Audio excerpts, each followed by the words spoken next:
As a little league coach or parent, it's super exciting when your kid has an awesome day at the ballpark. My son went 4 for 4 tonight with 4 singles, scored multiple runs for his team, and had an outfield assist on the fly from center field to home plate. And it was really exciting. But I also tempered a little bit because I want to warn you about the biggest trap that we as little league coaches who also are parents can get into. Hi, everybody. My name is Craig. Welcome to MetropoliFins. We're here talking all things sports, and I'm just someone who loves baseball, and I'm really enjoying this journey of becoming an accidental coach for baseball for my son. I never initially signed up, but every single year for the last 4 years, I've gotten asked to be involved as a coach somehow, and it's a whole lot of fun. But let me just warn you of one of the biggest problems that I see with parents of little leaguers is that you get too high or too low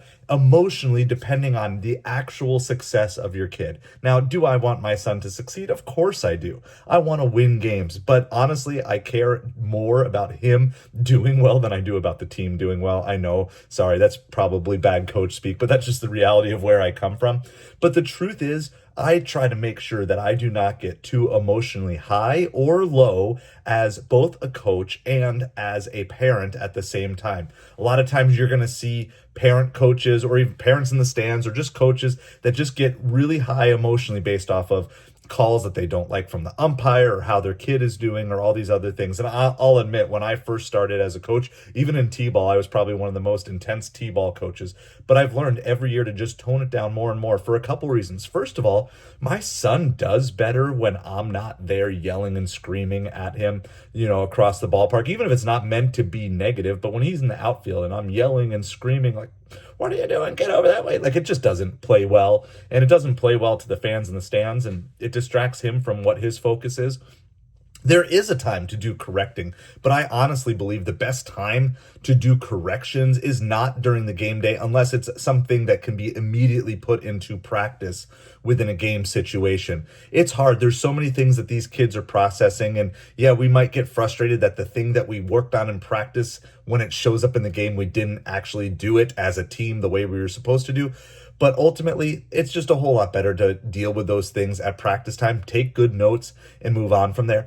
But on the other hand, even when things go well, don't get too emotionally high, because your excitement and enthusiasm for your kid and for your team should not be based solely on the actual successes. It should be based on, first of all, just enjoying playing the game and seeing them play the game. I know that I'm probably never going to be a top level coach. I'm probably never going to be asked to help coach in high school or college or beyond if my son ever makes it that far. So I'm enjoying the journey for where I'm at right now, because I know this time is limited with him, and the amount of opportunities that I'm going to have to coach him is very limited. It's always possible. I always go into every year assuming, well, if I was asked to coach this year, this might be the last opportunity that I have to be a coach for him.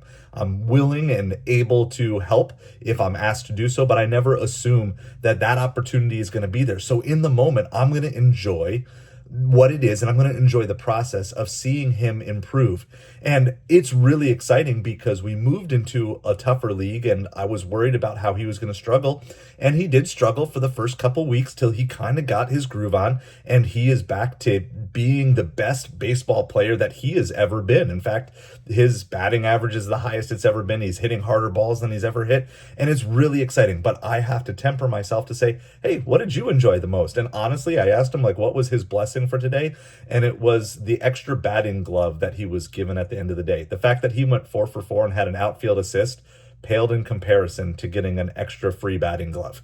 And that's kind of humbling and a reality check for me as both a parent and a coach, that in the end, the fact that he had maybe his best game ever offensively and defensively just didn't even matter to him compared to getting a free batting glove. And again, it's maybe a reality check for all of us, and especially if you're kind of in that position where I was thrown into being an accidental coach for Little League.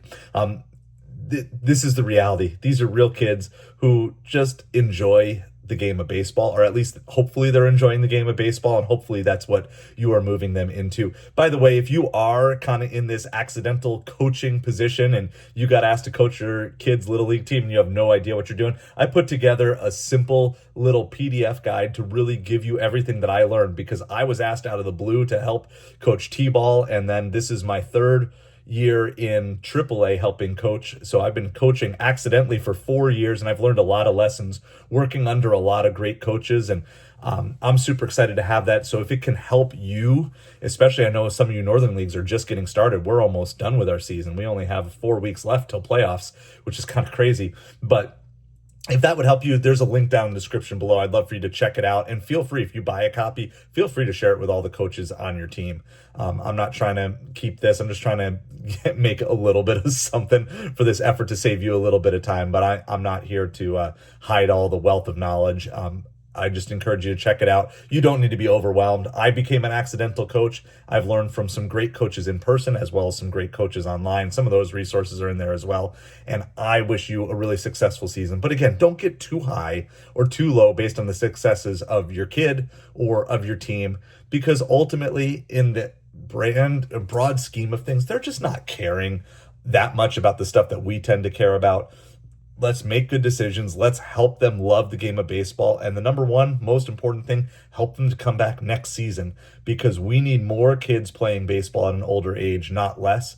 And I want to be here on the journey with you as the major leaguers start their season and as a lot of little leagues are getting rolling and going around the country. I wish you well with the season, and be the best parent and be the best coach you can be by not being too high and not being too low, but being there for your kid and for your team in a way that's going to help them fall in love with the game of baseball even more.